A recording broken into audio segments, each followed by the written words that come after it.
আসসালামু আলাইকুম। সবাই কেমন আছেন? আশা করি ভালো আছেন। আমিও ভালো আছি।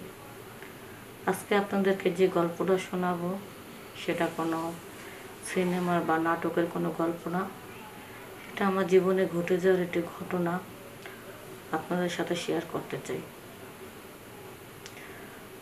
আমরা এক ভাই এক বোন। আমার বাবা মা ছোটোবেলা থেকে আমাদের খুব আদরে রাখে এবং বাবা মা দুজনে চাকরিজীবী। ছোটোবেলার থেকে আমরা একসাথে ঘুমাই, একসাথে খাওয়া দাওয়া করি, একসাথে স্কুলে যাই। আমার বড় ভাই আমার থেকে 2 বছরের বড়। পিঠাপিঠি আর কি। যখন আমার বয়স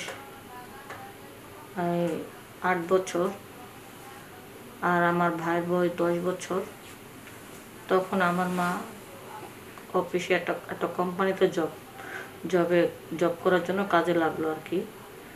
আর এতটা বছর আমার মা আমাদের পাশে ছিল। আমার বাবা কাজ করতো, আমার মা সংসার দেখতো, আমাদের স্কুলে আনা নেওয়া করতো।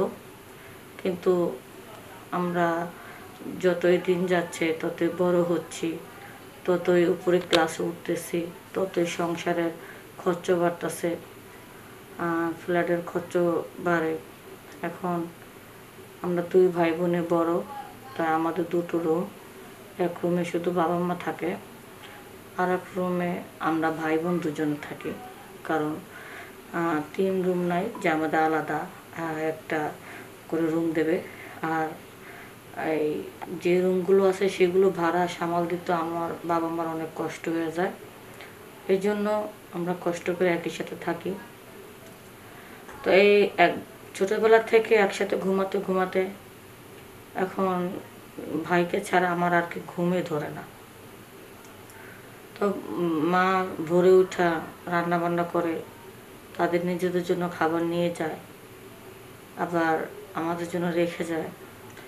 আমার ভাই আর আমি দুজনে একসাথে খাওয়া দাওয়া করে আমাদের বাড়ির পাশে স্কুল আছে, স্কুলে চলে যাই। স্কুল থেকে আবার খাওয়া দাওয়া করে দুপুরবেলা খাওয়া দাওয়া করে আমরা দুজনে গোসল করে ঘুমিয়ে থাকি একসাথে। মা অফিস থেকে কাজ শেষ করে সন্ধ্যার দিকে আসে, আয়সা দেখে আমরা শুয়ে রয়েছি, মা আয়সা আমাদের জায়গায়। তো এইভাবে প্রতিনিয়ত চলতে থাকি। তো একদিনকা বাবা ঘুম থেকে উঠা দেখছে যে অফিস টাইম দেরি হয়ে গেছে তার দেরি হয়ে গেছে। তার তো খেয়াল ছিল না মোবাইল নিয়ে যাওয়ার জন্য। কিন্তু রাত্রেবেলা আমার বাবা আর আমার মা মোবাইলে বিভিন্ন ধরনের যখন ভিডিও দেখছে, দেখার পরে দেখতে দেখতে ঘুমিয়ে গেছে, সাউন্ড অফ ছিল। তো ওই ভিডিওগুলা ওইভাবে চলতে লাগলো। তো মোবাইলের উপরে একটা বালিশ ছিল, খেয়াল করতে পারেনি কেউ। তো ওই মোবাইলটা ভিতরে ভিডিওগুলো চলতে লাগলো, আর ওইভাবে চালু ছিল, তো সাউন্ড অফ ছিল। বাবা রাত্রেবেলা যেহেতু ঘুমাইতে পারেনি, সকালবেলা তাড়াহুড়া করে অফিসে বের হয়ে গেছে, মোবাইল নিতে খেয়াল ছিল না। মাও বের হয়ে গেছে। পরে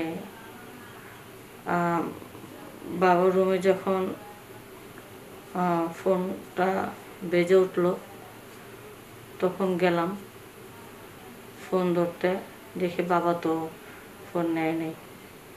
পরে রিসিভ করে দেখলাম বাবা ফোন দিছে অন্য একটা নাম্বার থেকে। বাবা বলল যে এই ওই ফোনটা তো মনে ভুলে রেখে এসি, ভালোভাবে রেখে দাও, আমি কাজের থেকে এসে নিউনে। তো বলছে ঠিক আছে। তো ফোন কাটার পরে দেখি যে সেই ভিডিওগুলা। এখন ভাই তো ছোট মানুষ, তেমন একটা বুঝতে পারেনি 10 বছর। ওই ভিডিওগুলো দেখার পর ভাইয়ের খুব ভালো লাগছে। ভাই আবার কী করলো, আমার সাথে তো সব ব্যাপারে শেয়ার করে। ভাই আবার আমার সাথে আর কি দেখালো, ভাই দেখ, আপু দেখ, এটা কি শুরু হচ্ছে। পরে সে আর আমি কতক্ষণ দেখলাম ভিডিওগুলা, যে এটা কীভাবে আসলো ফোনের ভিতরে। এগুলি আমরা তো আর বুঝতে পারতেছি না যে এগুলো যেটা সফটওয়্যার থেকে নামায় বা দেখে। তো আমাদের কাছে ভালো লাগলো। আমরা ওদিন স্কুল না যেয়ে আমরা দুজন মিললা ওই ভিডিওগুলা দেখতে লাগলাম। তো ভিডিও দেখতেছি বসে বসে ভালোই লাগতেছে।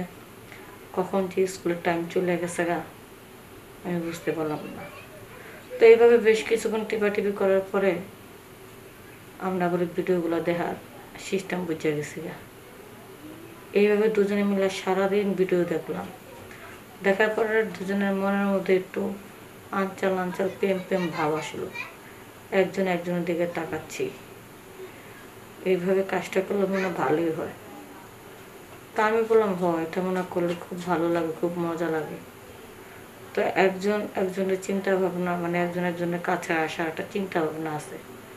কিন্তু প্রথম প্রথম দেখছি তো আপন ভাই বোন তেমন একটা সাহস পাইনি কেন। তো যাই হোক, মোবাইলটা যেভাবে ছিল আমরা ভিডিওগুলো দেখে অফ করে রেখেছি। তারপর বাবা মা রাত্রেবেলা আইসা তাদের মোবাইলটা তারা নিয়ে নিছে। এখন ওই আমি রাত্রেবেলা ঘুমাইতে পারি না এই জন্য যে ওই যে ভিডিওগুলো দেখছি না রাত্রেবেলা ঘুমানোর সময় ওই ভিডিওগুলো চোখের মধ্যে ভাসে। আর রাত হলে না দুজন একসাথে ঘুমালে না শরীরটা গরম হয়ে যায়। এখন ভাইরে বলি ভাই আমার না ভিডিও দেখতে খুব মন চায়। ভাইও বলে আমারও ঘুম ধরতেছে না, আমারও দেখতে মন চায়। আমগো তো মোবাইল নেই, কী করি? কয় শোন, মা সকালবেলা ভোরে উঠবে রান্না বান্না করার জন্য।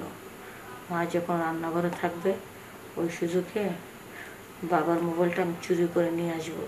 বাবা তো 8টা বাজে অফিসে যাবে, তারপরে 8টার দিকে উঠবে বাবা।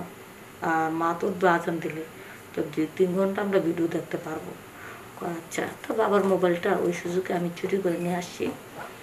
আসার পরে আমার ভাই আর আমি দুজনে মিললা ঘরের ভিতরে গেটটা লাগাইয়া ওই ভিডিওগুলো দেখতেছি।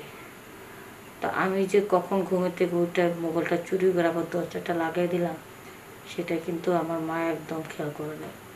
তাড়াহুড়া করে রান্না বান্না করতেছে তো সকালবেলা রান্নার অনেক চাপ। বাস এদিক দিয়ে 2 ভাই বোনে মিলে যখন আবার আমরা ভিডিও দেখা শুরু করলাম, এখন তো নিজেকে কন্ট্রোল করতে পারতেছি না।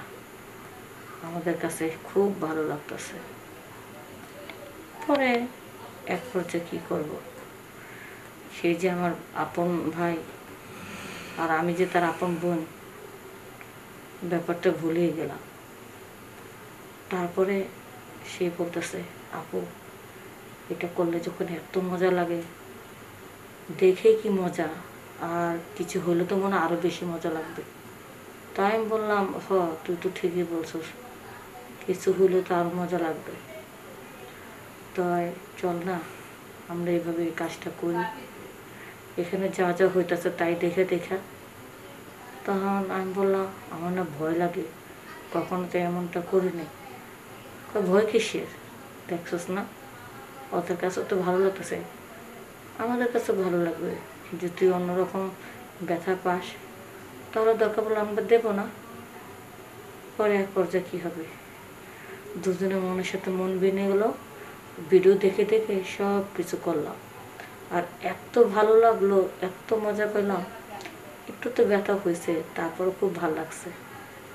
তারপরে এইভাবে বেশ কিছুদিন আমরা কাটিয়ে দিলাম। বাবার মোবাইল আনতাম আর আনার পরে এই কাজগুলো করতাম, কিন্তু অল্প বয়স ছিল। এইভাবে প্রায় আরও 2 বছর কাটিয়ে দিলাম। যখন আমি স্বাভাবিক মেয়েদের মতো হলাম, 13 বছর বয়সে আমার পেটে বাচ্চা চলে আসে। আমি তো বুঝতে পারিনি কা। পরে মা তো বুঝতে পারছে, মা তো আমাকে খুব মারধর করতেছে, বড় কার সাথে কী সম্পর্ক। পরে বাধ্য হইয়া আমি আমার ভাইয়ের কথা বলেছি, এসব কী বলতেছস, এখন এটা কিভাবে সম্ভব, এটা কিভাবে হলো। তখন আমি বলছি মা তোমরা মোবাইলে খারাপ ভিডিও দেখতা, একদিনকে আমাদের চোখে পড়ে গেছে। তারপর থেকে আমাদের ভালো লাগছে কিন্তু আমরা সবসময় এগুলি ভিডিও আইনা দেখতাম বাবার মোবাইল চুরি করে। আর ভিডিও দেখতে দেখতে নিজেকে কন্ট্রোল করতে পারিনি। এক পর্যায়ে এখন ভাই বোনে মিলে আমরা এই কাজটা করে ফেলেছি, মা আমাদেরকে ক্ষমা করে দাও। পরে মা আমাদেরকে ক্ষমা করে দিল। কি করবে, মানুষজন জানার আগে বাচ্চাটা নষ্ট করে ফেললো। তারপর থেকে দুজনে দুই জায়গায় আলাদা করে রাখলো, যেন আমরা এই ভুলটা আর না করি। কারণ তার আপনের নিজের গর্ভের সন্তান, এখন সে কি করতে পারবে? আলাদা ছাড়া রাখা ছাড়া তার উপায় নেই। আর আমরা যেহেতু ভুল বুঝতে পেরেছি, আপনারা কিন্তু কখনো খারাপ ভিডিও দেখবেন না। আর খারাপ ভিডিও যেন পোলাপানের সামনে যেন না পড়ে। বাচ্চাদেরকে একদম মোবাইল চালাতে দেবেন না, এটাই সবচেয়ে ভালো। সবাই ভালো থাকবেন, সুস্থ থাকবেন। আসসালামু আলাইকুম।